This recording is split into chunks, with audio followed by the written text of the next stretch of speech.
Property management உங்கள் பழைய வீட்டை புதிய வீடாக மாற்றலாம் வாங்க. அவர்களுக்கும் திருமாவர்களுக்கும் எதிரான கான்ட்ரவர்சி உருவாக்குறது குறிப்பா அந்த திராவிடம் பேசக்கூடியவங்க திமுகவை ஆதரிக்கக்கூடியவங்க உருவாக்குறாங்க ஒரு கண்ணோட்டம் இருக்கு. அதனால கேட்கல. படுகொலை செய்யப்பட்டு ஒரு சில நாட்கள் கூட கிடக்காத அந்த ரத்த சுவடுகள் மறையாத இவர்கள் கண்ணீர் துளிகள் ஆறாத அந்த ரணங்களிலே வந்த வார்த்தைகளுக்கெல்லாம் பொது வழியில் இருக்கிறவர்கள் அர்த்தம் கற்பித்துக் கொடுக்கிறார்கள். அவர்களுக்கு மோதல் வந்து விட்டது என்று பேசிக் கொண்டிருக்கிறார்கள் என்றால் திராவிடமா தமிழ் தேசியமான்னு பேசும்போது இல்ல இங்கேயுமே அம்பேத்கரிசம் தலித்தியம் பேசினா தலித்தியன்ற வார்த்தை தமிழ்நாட்டுக்கு வந்து ஒவ்வாத வார்த்தை. தலித்துனா என்ன இன்னும் நீங்க வந்து வடநாட்டுடைய கலாச்சாரத்துல இது புகுத்த பாக்குறீங்கன்னு சொல்றாங்க. தமிழ் தேசியமும் அம்பேத்கரினுடைய ஒரு பங்கு ஒரு பார்ட் பூகோள ரீதியா பிரிக்கிறான் தான் பலர் சொன்னாங்க. மொழிவாரி மாநிலங்கள் அமைக்கப்பட வேண்டும் என்ற கருத்தை ஓங்கி அடித்த ஒருவர் அம்பேத்கர். திருமாவளவன் மட்டும்தான் வந்து தலித் அரசியலுடைய ஒரு அரசியல் அங்கீகாரம் பெற்ற ஒரு நபராக வந்து இருக்கிறாரு. மற்ற தலித்தர்கள்லாம் இருந்தாலுமே கூட அவங்களுக்கு திருமாவளவனுக்கு இருக்கக்கூடிய வெளிச்சமோ இந்த அளவுக்கு ஒரு பெரிய ஒரு அரசியல் வங்கியோ வந்து இல்லாம இருக்குன்னு சொல்றாங்க. அது உண்மைதான் நீங்க நினைக்கிறீங்களா? நானே 1984 நாடாளுமன்ற சட்டமன்றத்துக்கு தேர்ந்தெடுக்கப்பட்டேன். இன்றைக்கு 40 ஆண்டுகளுக்கு முன்பு எனக்கு முன்னாலே என் அருமை சகோதரர் மூர்த்தி இருந்தார். தனித்தொகுதியில் போட்டியிடுவதற்கு தான் தாழ்த்தப்பட்ட மக்களுக்கு உரிமை இருக்கிறதே தவிர வாக்களிப்பதெல்லாம் யார்? வாக்களிக்கிற பெரும்பான்மை யார்? நான் தான். அப்போ அவர்கள் எப்படி இந்த மக்களுடைய உண்மையான பிரதிநிதிகளாக வர முடியும்? கூட்டணி தர்மம் வந்துடும். கூட்டணி தர்மத்துக்காக தன்னுடைய சொந்த மக்களுக்கு பிரச்சனை நடந்தா கூட வாங்கி தரக்காம சூழல் வந்து ஏற்பட்டிருக்கா இந்த அரசியல் இந்த தேர்தல் சிஸ்டத்துல? நான் யாரையும் குறிப்பிட்டு சொல்லவில்லை.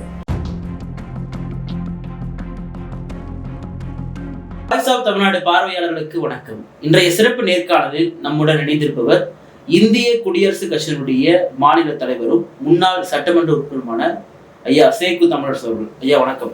வணக்கம் ஐயா. இன்றைக்கு தமிழ்நாட்டில் வந்து எப்படி வந்து ஒரு காலத்துல 90களில் வந்து அம்பேத்கரி அரசியல் வந்து ரொம்ப எழுச்சியோடு இருந்தது அப்படின்னா நாங்கள் கேள்விப்பட்டிருக்கோம். ஆனா இன்னைக்கு நிகழ்காலத்துல குறிப்பாக பகுஜன் சமாஜ் கட்சியினுடைய மாநில தலைவர் திரு ஆம்ஸ்ட்ராங் அவர்களுடைய மறைவுக்கு பிறகு பார்த்தீங்கன்னா மறுபடியும் இந்த தலித் அரசியல் பற்றி இங்க பேச்சுகள் ரொம்ப அதிகமா வந்துட்டு இருக்கு. ஒரு பக்கம் பாத்தீங்கன்னா திருமாவர்கள் பேசுறதுதான் சரியான அரசியல், மறுபக்கம் ரஞ்சித் அவர்கள் பேசுறதுதான் சரியான அரசியல், இல்ல இது எதுவுமே கிடையாது, தலித் அரசியலே தமிழ்நாட்டுக்கு தேவை கிடையாது, தமிழ் தேசியம் தான் தேவைன்னு சொல்றாங்க. இந்த தலித்திய அரசியலை தமிழ்நாட்டோட நீங்க எப்படி பாக்குறீங்க? முதல்ல குறிப்பிட்டதை போல 90களிலே ஒரு எழுச்சி இருந்ததற்கு காரணம் அது பாபாசாஹேப் அம்பேத்கரின் 100ஆண்டு காலம். தேசிய அளவிலும் மாநில அளவிலும் அரசாங்கமும் அவருடைய 100ஆண்டை ஓராண்டு காலம் நடத்துவதென முன்னெடுத்தது. ஒடுக்கப்பட்ட இயக்கங்களும் அவருடைய 100ஆண்டு விழாவை ஓராண்டு என்ன தொடர்ந்து ஒரு 2 ஆண்டு காலத்துக்கு மேலாகவே அவர்கள் அந்த 100ஆண்டு விழாவை வெகு சிறப்பாக கொண்டாடி பெருமை சேர்த்தார். இது இப்போது 90க்கு பிறகு ஏறக்குறைய ஒரு 30 ஆண்டு காலத்துக்கு பிறகு இத்தகைய ஒரு எழுச்சி ஏற்பட்டிருக்கிறது. இந்த எழுச்சி வந்து இப்போ அருமை சகோதரர் படுகொலை செய்யப்பட்ட என் அருமை இளவல் தமிழக பகுஜன் சமாஜ் கட்சியுடைய தலைவர் ஆம்ஸ்ட்ராங் அவருடைய மறைவு ஒரு ஆவேசமிக்க எழுச்சியாய் தமிழகத்தில் இளைஞர்கள் மத்தியில் உருவாகி இருக்கிறது என்பதை என்னால் உணர முடிகிறது. இவர்கள் எல்லாம் என்னை கேட்டால் ஒரு சில பகுதிகள் என்று தான் சொல்லுவேன். ஆனால் இந்தியாவில கருத்தியல் என்றால், அரசியல் களத்திலே கருத்தியல் என்றால், கொள்கை களத்திலே கருத்தியல் என்றால் 3 தான் சொல்ல முடியும். ஒன்று காந்தியம், இன்னொன்று கம்யூனிசம், 3வது அம்பேத்கரிசம். பெரியாரிசம் கிடையாது. நீங்க நடுவில் இந்த கேள்வி எழுப்புறீங்க. தேசிய அளவில் அரசியல் களத்திலே பெரியார் தன்னை ஒரு சமூக சீர்திருத்தவாதி என்று சொல்லிக் கொண்டார். அவர் தேர்தல் அரசியலில் கிடையாது. தேர்தல் அரசியல் அவர் பங்கேற்கவே இல்லையே. அவர் பகுத்தறிவு இயக்கத்தை கட்டிய பின்னால், திராவிட கழகம் என்கிற ஒரு அமைப்பை உருவாக்கிய பின்னால் தேர்தலில் அவர் பங்கேற்றாரா? பங்கேற்றதே கிடையாது. நான் தான் தொடக்கத்தில் ஒரு வார்த்தையோடு தான் சொன்னேன். அரசியல் களத்தில் இந்திய அரசியலில் இந்த மூன்று தான். காந்தியம், கம்யூனிசம், அம்பேத்கரிசம். காந்தியத்தை தான் அது என்னதான் காங்கிரஸ், என்னதான் பாஜகவினுடைய தலைவர்கள் யாராக இருந்தாலும் இந்த காந்தியத்தை பெரும்பாலும் காந்தியத்தை பின்பற்றுகிறவர்கள், காந்தியத்தை பின்தொடர்கிறவர்கள், அந்த வழியே எங்களுடைய வழி, அந்த பாதை தான் எங்களுடைய பாதை. அரசியல் களத்துல நீங்க பாஜக கூட RSS அமைப்பு மட்டுமே ஒரு மத அமைப்பாக இருக்குமே தவிர பாஜகவினுடைய அரசியல் வடிவம் இருக்கிறத அதுல பாதி பேர் காந்தி பேசுவார். இன்னொரு புறம் கம்யூனிசம். இந்த ரெண்டு கொள்கைகளுக்கு ஒரு மாறாக ஒன்று இருந்தது. இந்த ரெண்டு கொள்கைகளுக்கு அந்த கொள்கைகளுடைய ஒரு பரிணாமமாய், பரிணாமம் என்று கூட நான் சொல்ல மாட்டேன், அதனுடைய பதிலியாய் ஒன்று இருந்தது என்றால் அது அம்பேத்கரிசம். கம்யூனிசம் இந்த மண்ணிலே மலருமா என்றால் இந்த மண்ணிலே மலர்வதற்கான வாய்ப்புகள் அதற்கு மிக குறைவு. காரணம், கம்யூனிசம் என்பது ஒரு வர்க்க அடிப்படையிலானது. இந்தியாவிலே யாருக்கும் வர்க்க உணர்வு இருப்பதாக எனக்கு தெரியவில்லை. வர்க்க உணர்வா சாதிய உணர்வா என்றால் இங்கே சாதிய உணர்வு தான் இருக்கிறது. இங்கே தொழில்கள் கூட சாதியால் தான் நிர்மாணிக்கப்படுகிறது. இங்கே தொழில்களே சாதியால் தான் நிர்மாணிக்கப்படுகிறது. செருப்பு தைக்கிறவன் ஒரு சாதி, சுடுகாட்டிலே பிணம் இருக்கிறவன் ஒரு சாதி, அர்ச்சனை செய்கிறவன் ஒரு சாதி, வணிகம் செய்கிறவன் ஒரு சாதி. இப்படி சாதிக்கு ஒரு நீதிங்க. ஆகவே இங்கே வர்க்க உணர்வு, யாராவது நீ சாலையில போகிறவனை போய் நிறுத்தி கேட்டால் நீ யார் என்று கேட்டால் ஒரு தேசிய உணர்வு இருக்காது.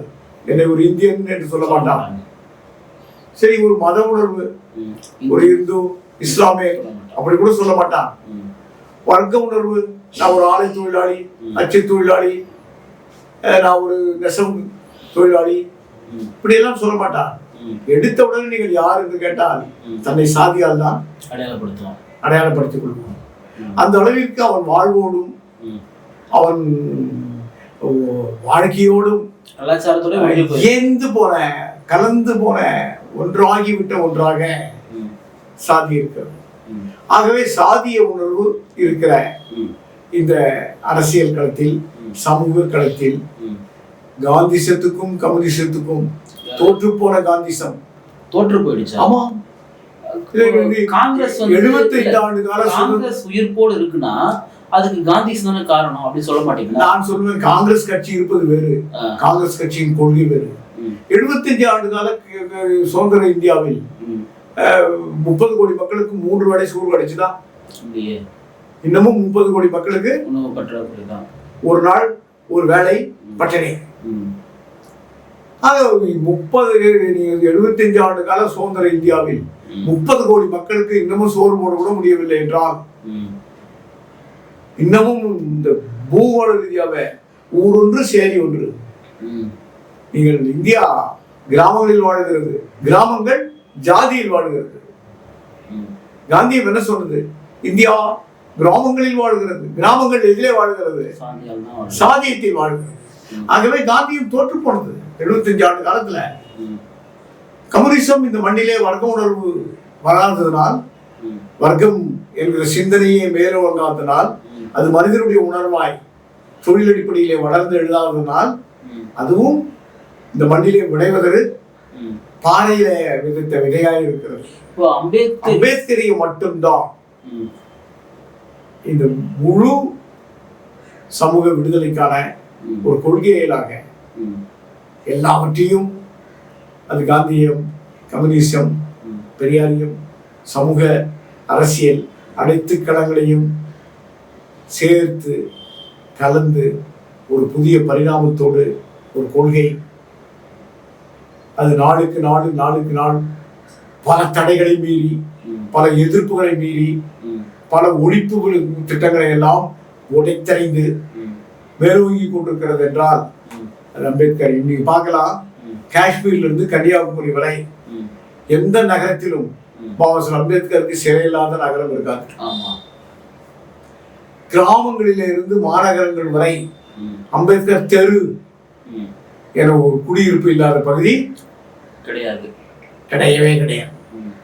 நாளுக்கு நாள் இது வளர்ந்து கொண்டிருக்கிறதே தவிர, ம். பல தடைகளை மீறி இது வளர்ந்து கொண்டே இருக்கிறதே தவிர, வளருது அப்படின்னா எங்கேயாவது ஒரு இடத்துல அம்பேத்கரிசம் வந்து அல்லது தலித்தியம் வந்து ஆட்சி அதிகாரத்தை கைப்பற்றி இருக்கணும். உத்தரப்பிரதேசத்தை தவிர்த்துட்டு எங்கேயுமே அப்படி நடக்கல. அங்கேயுமே இன்னைக்கு உத்தரப்பிரதேசத்துல பிஎஸ்பி ஆட்சியில இல்லை. அப்ப அம்பேத்கரிசம் அரசியல், குறிப்பா தேர்தல் அரசியல்ல வெற்றி இன்னும் அடையலையா? இன்னும் அடைவதற்கான தூரம் அதிகமா இருக்கா?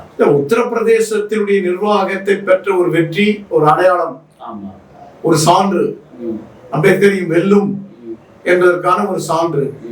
அம்பேத்கரிய வழியில் ஒரு அடித்தளத்து மக்களின் ஆட்சி அதிகாரம் உருவாகும் என்பதற்கான ஒரு சான்று. ஆனால் நீ இந்த களத்தில் நான் வந்து உள்ள ஒரு ஊராட்சி தேர்தலிலிருந்து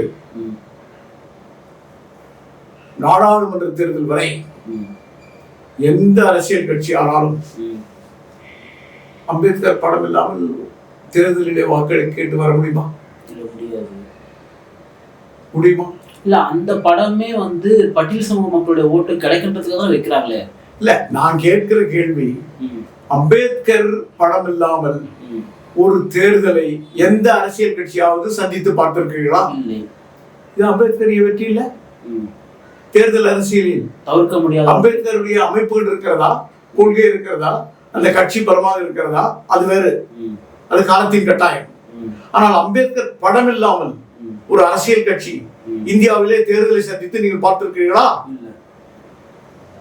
தான் அம்பேத்கரியுடைய வெற்றி. அவரை தவிர்த்து அரசியல் இல்லையே. இப்ப நீங்க இந்திய அளவுல சொல்றீங்க. நீங்க தமிழ்நாட்டுக்கு நம்ம இப்போ வந்தோம்னா, தமிழ்நாட்டுல ஒரு பக்கம் வந்து திராவிட மாடல் ஆட்சி நடந்துட்டு இருக்குதா சொல்றாங்க, மறுபக்கம் தமிழ் தேசியம் தான் ஆட்சியை பிடிக்குன்னு சொல்றாங்க. இங்க திராவிடமா தமிழ் தேசியமானு பேசும்போது இல்ல, இங்கேயுமே அம்பேத்கரிசம் தலித்தியம் பேசினா, தலித்தியன்ற வார்த்தை தமிழ்நாட்டுக்கு வந்து ஒவ்வாத வார்த்தை. தலித்துனா என்ன, இன்னும் நீங்க வந்து வடநாட்டுடைய கலாச்சாரத்துல இது புகுத்த பாக்குறீங்கன்னு சொல்றாங்க. அவங்களுக்கு பதில் என்னங்க? நீங்க திராவிடமும் அம்பேத்கரியத்தின் ஒரு பங்கு, ஒரு பார்ட். தமிழ் தேசியமும் அம்பேத்கரியத்தினுடைய ஒரு பங்கு, ஒரு பார்ட். எப்படி நான் சொல்றேன்னா, ஆனா புரிதல் இல்லாமல் அவர்கள் அதை தனித்துவத்தோடு ஏதோ பேசிக் கொண்டிருக்கிறார்கள். இருங்க, நான் விளக்கம் சொல்லிடுறேன். வரலாற்று ரீதியா திராவிடர்களுடைய நீண்ட வரலாற்றை அங்கீகரித்த ஒரு மாபெரும் அரசியல் தலைவர் பாபாசாஹேப் அம்பேத்கர். உண்டா இல்லையா? திராவிடம் யார் திராவிடர்? அவருடைய தொடக்கம் எப்படி, அவருடைய நாகரிக வளர்ச்சி எப்படி, அவருடைய 3000 ஆண்டு கால வரலாறு எத்தகையது எல்லாம் பாபாசாஹேப் அம்பேத்கர் அவர்கள் உட தெளிவுபட. தமிழ் தேசியம்ன்றதுக்கு நான் என்ன இன்னொன்னு சொல்லணும்னா, இந்தியா உருவாகிற போது மன்னருடைய பல 100 மன்னர்களுடைய குறுநில நிலப்பரப்பை எல்லாம் ஒன்று சேர்த்து வல்லபாய் பட்டேல் இந்திய ஒருங்கிணைந்த ஒரு மாகாணங்களை உருவாக்குறார், ஒரு கூட்டமைப்பை உருவாக்கிய போது இது எப்படி மாநிலங்களா பிரிக்கிறதுன்னு ஒரு சர்ச்சை எடுத்தது. எப்படி மாநிலங்களா பிரிக்கிறது, பூகோள ரீதியா பிரிக்கிறான்னு தான் பலர் சொன்னாங்க. மொழிவாரி மாநிலங்கள் அமைக்கப்பட வேண்டும் என்ற கருத்தை ஓங்கி அடித்த ஒருவர் பாபாசாஹேப் அம்பேத்கர். லிங்குஸ்டிக் ஸ்டேட்ஸ், மொழிவாரி மாநிலங்கள் அமைக்கப்பட வேண்டும் என்பதில் ஆணித்தரமாக இருந்தவர், அசைக்க முடியாத உறுதியோடு அந்த கருத்தை முன்வைத்தவர் பாபாசாஹேப் அம்பேத்கர். மொழிவாரி மாநிலங்கள் உருவானதால்தான் இன்றைக்கும் இந்தியா உலகத்தின் மிகப்பெரிய ஜனநாயக நாடோடு ஒரு கூட்டாட்சி தன்மை, ஏற்றுக்கொள்ளப்பட்ட கூட்டாட்சி தன்மை என்கிற அந்த உணர்வோடு இந்தியா ஒரு ஒட்டுமொத்த துணைக்கண்டமாக இருக்கிறது. இது சப்கான்டினென்ட் துணைக்கண்டமாக இருக்கிறதுனா என்ன காரணம்? பல்வேறு இனக்குழுக்கள் வந்து வசிக்கிறாங்க. இதே பக்கத்துல இலங்கையில இந்த கருத்தை ஏற்று ஒரு மொழி மாநிலம் அமைக்கப்பட்டிருக்குமானால் இந்த இன போராட்டம் அங்கே நிகழ்ந்து கொண்டிருக்குமா? நிகழ்ந்திருக்காதே. ஆக இந்த தமிழ் தேசியம் அங்கே இருந்தா வருது. ஆனால் இவைகளுக்கெல்லாம் ஒரு தெளிவான இறுதி வடிவம் தந்தவர் பாபாசாஹேப் அம்பேத்கர் தான். இப்போ குறிப்பாக நம்ம இப்போ பேசணும் அப்படின்னா தலித் அப்படின்ற வார்த்தையே தமிழுக்கு வந்து தேவையில்லாத வார்த்தை. முதல்ல தலித்னா என்ன அப்படின்னு கேட்குறாங்க. இப்போ நீங்கள் வந்து அம்பேத்கரிசம் பேசுறீங்க. அதோடு சேர்ந்த ஒன்று தான் தலித்தியமா, இல்லை அதுக்கு தனியாக பார்வை இருக்கா? நீங்கள் தலித் என்ற சொல்லல ஒரு தமிழரை நீங்கள் எப்படி பார்க்குறீங்க? அது காலத்தின் வளர்ச்சிக்கேற்ப, காலத்தின் போக்குக்கேற்ப அவ்வப்போது ஏற்படுகிற இந்த ஒரு வகையான பரிணாமங்கள், ஒரு வகையான மாற்றங்கள், அது ஒரு வளர்ச்சி என்று கூட சொல்லலாம். இப்போ பாபா அம்பேத்கர் பல இடங்கள்ல அன்டச்சபிள்ஸ் என்ற வார்த்தையை பயன்படுத்தியிருப்பார்.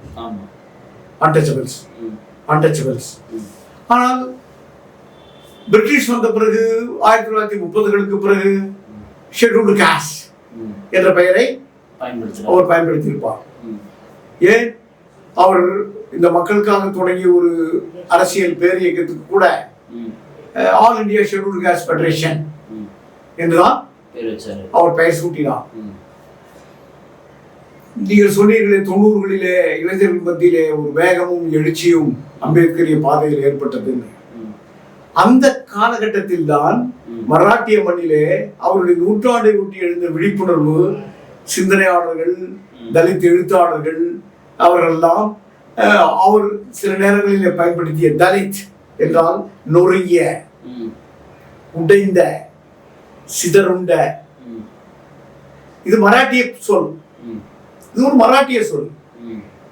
அந்த பாபா அம்பேத்கர் சில சந்தர்ப்பங்களிலே பயன்படுத்திய சொல் உடைந்த சமூகம், சிதறுண்ட சமூகம், நொறுக்கப்பட்ட சமூகம் என்கிற பொருளிலே அவர் பயன்படுத்தியிருக்கிறார்.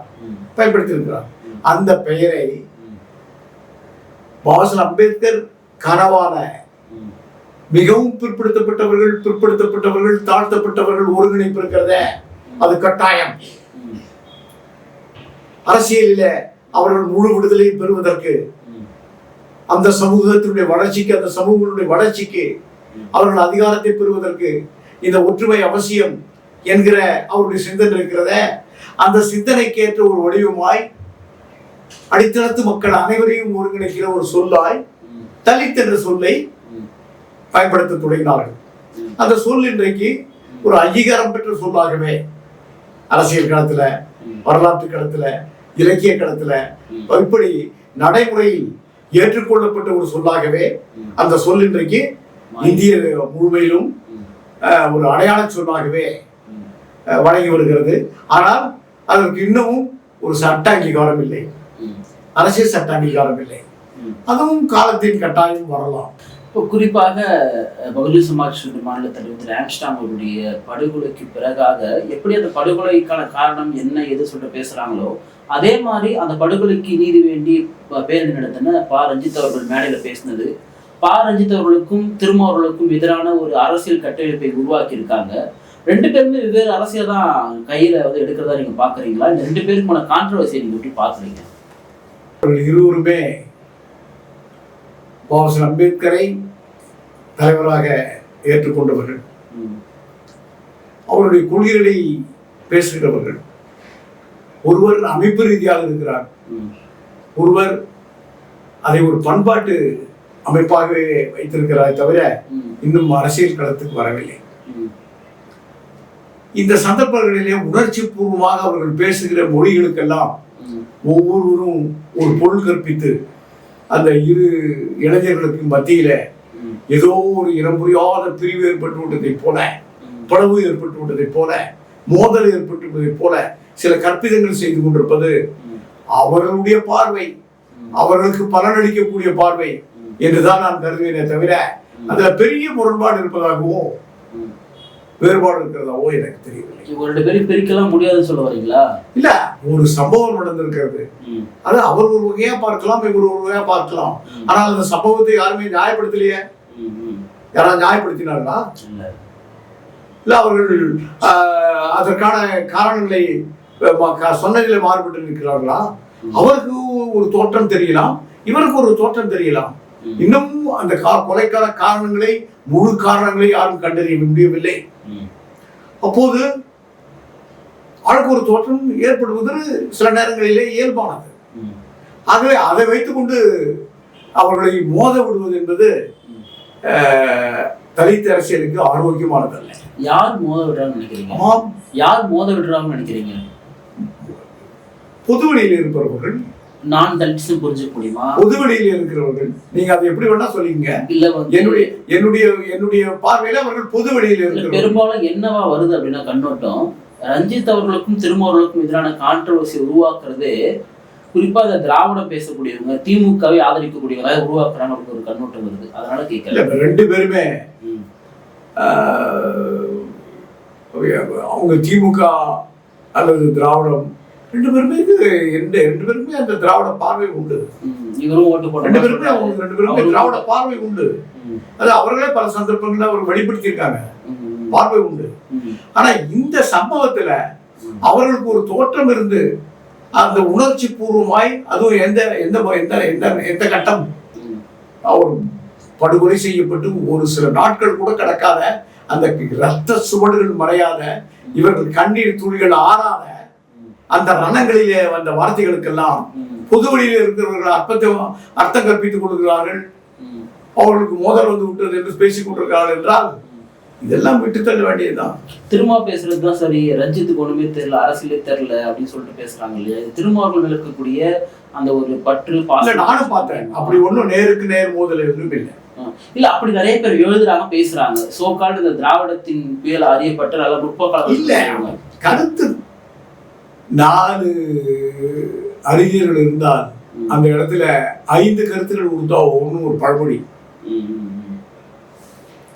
4 அறிஞர்கள் இருந்தால் அந்த இடத்துல ஒருவேளை 5 கருத்து கூட உருவாகும் என்பது ஒரு பழமொழி.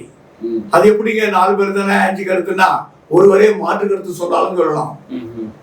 அதனால கருத்துக்கள் வருகிற போது இந்த கருத்துக்களுடைய அந்த நோக்கம் எது, அந்த பயணம் எப்படிப்பட்ட பயணம், அதான் அதை பார்க்கணுமே தவிர அவர்கள் எதை பயன்படுத்தினார்கள். ஏன் இவர் சைக்கிள்ல வந்தார், இவர் ஏன் கார்ல வந்தார், அந்த பயணம் எதை நோக்கியது, அதுதான். குறிப்பா ரஞ்சித் அவர்கள் ஏற்படுத்தின அந்த மேடையில் இருந்த எல்லாருமே வந்து திமுகவை எதிர்க்கக்கூடியவங்களுக்காக மேடை போட்டு கொடுத்தாரு அவரு. இப்ப நீங்க வந்து அதிமுக திமுக அப்படின்னு பார்க்க வேண்டாம். அவர்கள் ஆளுங்கட்சி, அரசாங்கத்தின் பொறுப்பில் இருக்கிறவர்கள். இப்படி ஒரு அவலம் நிகழும் போது அரசாங்கத்தின் மேல்தான் வேதனை வரும். ஒரு தாய் தன்னுடைய குழந்தையை இழந்து விட்டால் இந்த கடவுள் கூட அவர் திட்டுவான். பணா போன அந்த கடவுளுக்கு கண்டு தெரியலையான்னு. என் குழந்தை என்ன பாவம் பண்ணிச்சு, 10 வயசுல பறி கொடுத்து நிக்கிறனே அப்படின்னு பாடி அழுவதை கேட்டிருக்கீங்களா? படைத்த கடவுளையே கொண்டு வந்து நிறுத்தி அவ கண்ணீர் விடுவான். ஒரு அப்பாவி தாய் அவருடைய பார்வையில.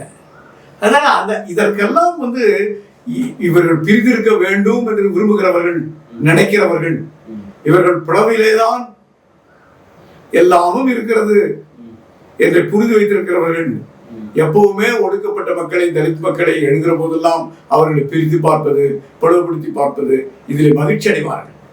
அப்படி மகிழ்ச்சி அடைவர்களை பற்றி எனக்கு வருத்தம் இல்லை.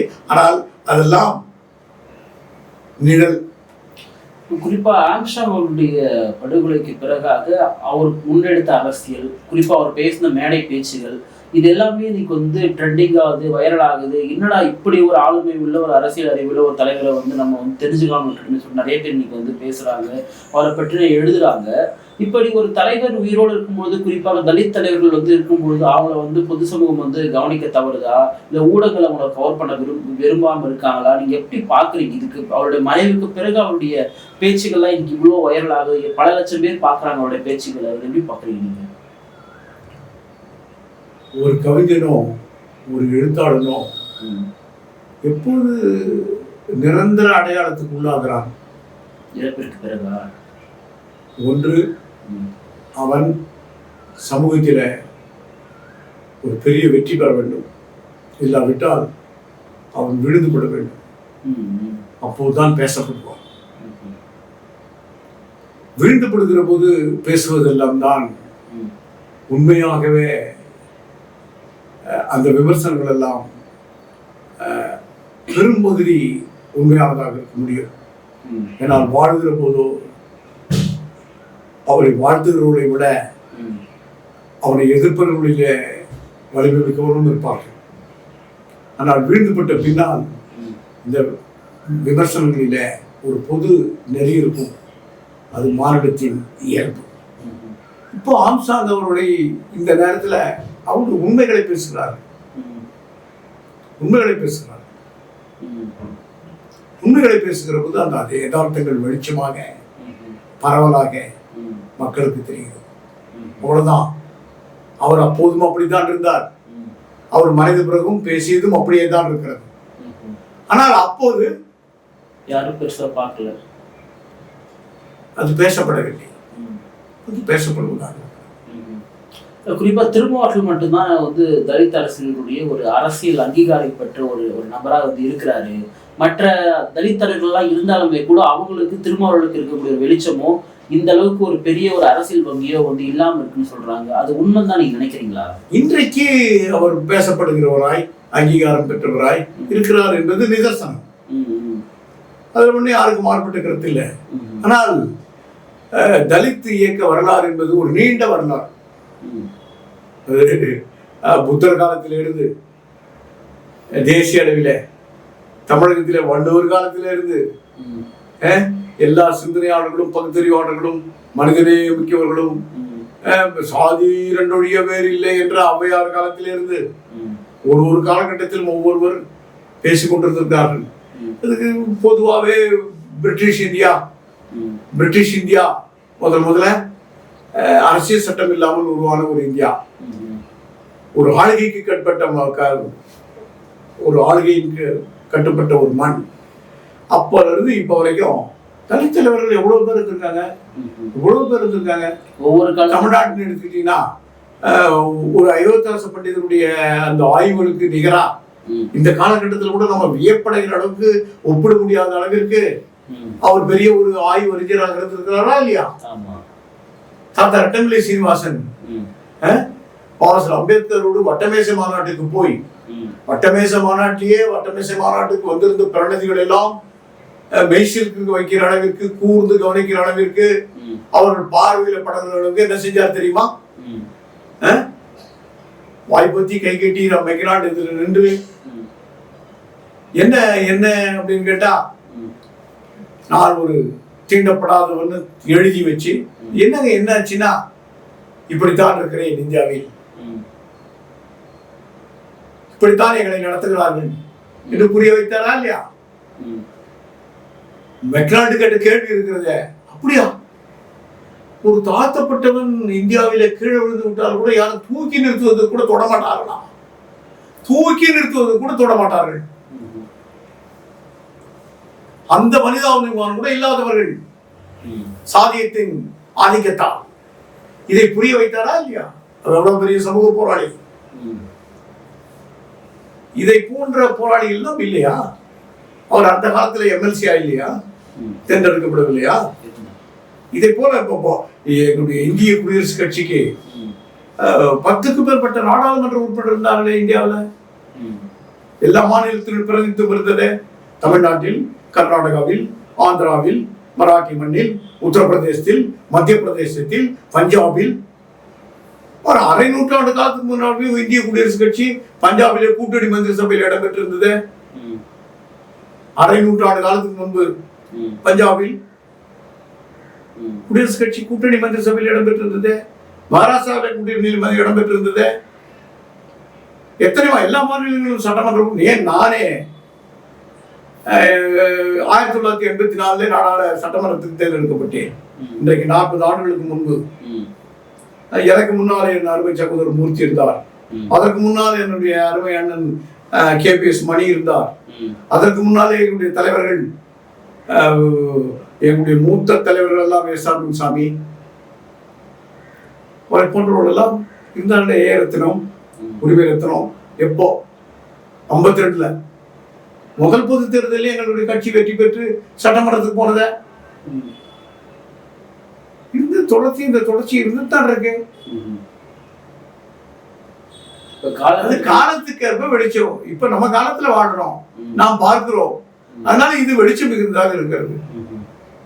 குறிப்பா திராவிட கட்சிகள் எல்லாம் வந்து தலித்தியம் பேசுறவங்க, அம்பேத்கரிசம் பேசுறவங்க, பட்டியல் சமூகத்தினுடைய தலைவரால் அறியப்படுறவங்க, இவங்க எல்லாருமே வந்து வளர விடாம பாத்துக்கிறாங்க. அவங்க தேவையான ஒரு சீட் 2 சீட் கொடுத்துட்டு முடிஞ்ச அளவுக்கு அவங்க தங்களை கீழே வச்சுக்க விரும்புறாங்க. அது அதிமுக இருந்தாலும் சரி, திமுக இருந்தாலும் சரி, 2 கட்சிகளும் இப்படிதான் நடக்குதுன்னு சொல்றாங்களே, அதை எப்படி பாக்குறீங்க? முதல்ல இந்த தேர்தல் முறையில எங்களுக்கு நம்பிக்கையே கிடையாது.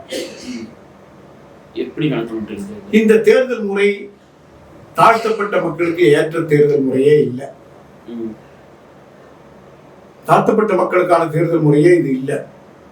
இன்னமும் பிரிட்டிஷ் காலத்துல பாபா அம்பேத்கர் என்ன கோரிக்கையை வைத்தாரோ அந்த கோரிக்கை இன்னமும் வலுவோடு இருக்கிறது. அதற்கான சூழ்நிலைகளும் இருக்கிறது, அதற்கான தேவைகளும் இருக்கிறது, அதற்கான சமூக நீதியும் இருக்கிறது. அவர் அப்போ வச்ச கோரிக்கை தாழ்த்தப்பட்ட மக்களின் பிரதிநிதிகளை தாழ்த்தப்பட்ட மக்களே தேர்ந்தெடுத்துக் கொள்ள வேண்டும். இது அவர் வச்ச கோரிக்கை. இப்ப என்ன நடக்குது? இப்போ இந்த தேர்தல் முறை இருக்க தனி தொகுதின்னு இருக்கு. ஆனா தனி தொகுதியில யாருடைய ஆதரவோடு யாரு எப்படி வெற்றி பெற முடியும்? நான் கேட்கிறேன், தனி தொகுதியில் போட்டியிடுவதற்கு தான் தாழ்த்தப்பட்ட மக்களுக்கு உரிமை இருக்கிறதே தவிர வாக்களிப்பதெல்லாம் யார்? வாக்களிக்கிற பெரும்பான்மை யார்? நான் தலித் தான். அப்போ அவர்கள் எப்படி இந்த மக்களுடைய உண்மையான பிரதிநிதிகளாக வர முடியும்? இந்த மக்கள் சார்ந்த பிரதிநிதிகளாக எப்படி வர முடியும்? இந்த மக்களுடைய கோரிக்கைகளுக்காக போராடுகிற உறுப்பினர்களாக எப்படி வர முடியும்? தேர்தல் முறையை இது கூட விடுங்க. நான் கேட்கிறேன், இப்போ நாடாளுமன்ற தேர்தலில் ஒரு வேட்பாளர் எவ்வளவு செலவழிக்கலாம்? அதிகபட்சமா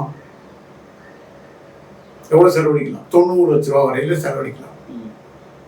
இந்த நாட்டில் இன்னமும் 20 கோடி பேருக்கு மேல் வறுமை கூட்டுக்கு கீழே இருக்கான். 25 கோடி வரையில வறுமை கூட்டுக்கு நம்முடைய இலக்கணம் என்ன? ஒரு நாளைக்கு 350 ரூபா கூட இல்லாது, 300 ரூபா கூட இல்லாது. அதான் வறுமை கூட்டு. இந்த மாதிரியான ஒரு சமூக அமைப்புல ஒரு வேட்பாளர் 90 லட்சம் ரூபாய் வரைக்கும் என்ன செலவழிக்கலாம்னா, இஸ் இட் ஃபேர் எலெக்ஷன்? இது ஆரோக்கியமான தேர்தலா? இதுக்கப்புறம் இந்த 90 லட்சத்துக்கு மேல கட்சிகள் வேற அவங்களுக்காக செலவழிக்கலாம், வேட்பாளர் எவ்வளவு அடிக்கலாம், அது பிறகு கட்சிகள் வேற அவருக்காக. அப்புறம் பல பல வண்ணங்கள், கருப்பு வெள்ளை வண்ணங்கள், இத்தனை வண்ணங்கள் தேர்தல் இருக்கு. இப்படி முடியும்? இது எப்படி ஒடுக்கப்பட்ட மக்களுக்கான தேர்தல்? இந்த தேர்தலில் இந்த கூத்துகள் எல்லாம் நடக்கும். தர்மம் வந்துடும். உடனே அந்த காலத்தில் கிடைச்ச புராணிய தர்மத்தை போல கூட்டணி தர்மம் வந்துடும். கூட்டணி தர்மத்துக்காக தன்னுடைய சொந்த மக்களுக்கு பிரச்சனை நடந்தா கூட வாங்கி தரக்காம சூழல் வந்து ஏற்பட்டிருக்கா இந்த அரசியல், இந்த தேர்தல் சிஸ்டத்துல? நான் யாரையும் குறிப்பிட்டு சொல்லவில்லை. ஆனால் இந்த களம் அப்படிப்பட்ட களம். கூட்டணி தர்மத்தை அரசியல் நேரத்தில் தேர்தல் நேரத்தில் இல்லாத டைம் முடிஞ்சுட்டா கூட அந்த கூட்டணி தர்மத்தை கூடக்கிற கட்சி எல்லாம் சேர்ந்து காப்பாற்றணும்னு நினைக்கிறீங்களா நீங்க? அந்த போக்கு எங்க போய் முடியும்? அந்த போக்கு எங்க போய் முடியும்? அவர்கள் நிலைத்து நிற்பதற்கு, தங்களை நிலைப்படுத்திக் கொள்வதற்காவது சில இழப்புகளை சேதாரம் இல்லாமல் நகை செய்ய முடியுமா? சில சேதாரங்கள் போகத்தான் செய்யும். சாதி என்கிற உணர்வோடு அடக்கப்படுகிற அனைவருமே ஒன்று திரள வேண்டும். சாதிய ஆதிக்கம் அது மனித நேயத்துக்கே மாறானது. என் பாபா அம்பேத்கர் கேட்டாரு, நானும் பார்க்கிறேன், எவ்வளவோ ஆய்வு செய்து பார்த்துட்டேன், எத்தனையோ நூல்களை தேடி தேடி பார்த்துட்டேன், இந்த சாதி என்பது சாதித்திருப்பது என்னதான் அப்படின்னு அவர் கேட்டார் ஒரு முறை. இந்த சாதி என்பது 3000 ஆண்டு கால வரலாற்றை நான் 300 முறை திருப்பி பார்த்துட்டேன். இந்த சாதி என்பது இந்த சமூகத்தில் என்னதான் சாதித்திருக்கு? என் சாதிகாரம் நிலத்துல, என் சாதிகாரம் விளைவித்து, என் சாதிகாரனையே உழைத்து, என் சாதிகாரனையே கொண்டு வந்து கொடுக்குற சாப்பாட்டை தான் நான் போடுவேன், சாப்பிடுவேன்னு யாராவது ஒருத்தருக்க முடியுமா? என் சாதிகாரம் போட்ட சாலையில, என் சாதிகாரம் ஓட்டுற பஸ்ல, என் சாதிகாரம் கொண்டு போற பாதையில அதுல தான் நான் போவேன் அப்படின்னு யாராவது சொல்ல முடியுமா? ஏன் சாதிகாரன் பண்ண நெசவுல அவன் அந்த தையல் தைச்ச சட்டையை தான் நான் போடுவேன் அப்படின்னு சொல்லணும்டா? ஆனா இந்த சாதி எதை சாதித்திருக்கிறது? திருமணத்துக்கு மட்டும்தான், திருமணத்துக்கு தான், அது கூட திருமணத்துக்கு தான், அது கூட. நான் எப்படி தொக்கி சொல்வதனுடைய பொருள் உங்களுக்கு தெரியும். புரியுது. இனக்கலப்புகள் வந்துட்டு போகுது. ஒரு அகமணம் திருமணம் என்கிற ஒன்றை தவிர வேறு எதை இந்த சாதி காப்பாற்றி இருக்கிறதுன்னு கேட்டார் பாபா அம்பேத்கர். கேட்டார். இதுக்கு இது வரைக்கும் பதில் கிடைக்கலையே, இது வரைக்கும் கிடைக்கலையே. எதற்கு தான் தேவைப்பட்டிருக்கு? நீங்க தினம் பாருங்க, டாஸ்மாக் கடையில என்ன சமத்துவம், எவ்வளவு சமத்துவம். ஒரே கிளாஸ்ல குடிக்கிறாங்க அத்தனை பேர். அதனால சாதி என்பது அது ஒரு மனநோய். இந்த வார்த்தையும் பாபா அம்பேத்கர் சொன்னது. பட்டியல் சமூகத்திற்குமே சாதின்றது ஒரு மனநோய்ன்றது பொருத்தமானு கேட்கிறேன். இதே கேள்வியே எங்களுக்கு பாபா அம்பேத்கருடைய கருத்தியல் தான் எங்கள் பைபிள், எங்கள் பகவத்கீதை, எங்கள் குரான், எங்கள் கிரந்தம்.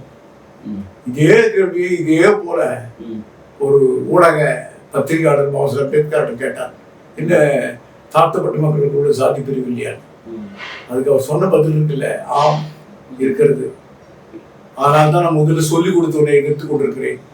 பதில் தான் இப்போதைய உங்களுடைய கேள்விக்கும் பதில். பங்கேற்று உங்களுடைய பல்வேறு கருத்துக்களை பகிர்ந்தமைக்காக நன்றி. நன்றி. நன்றி.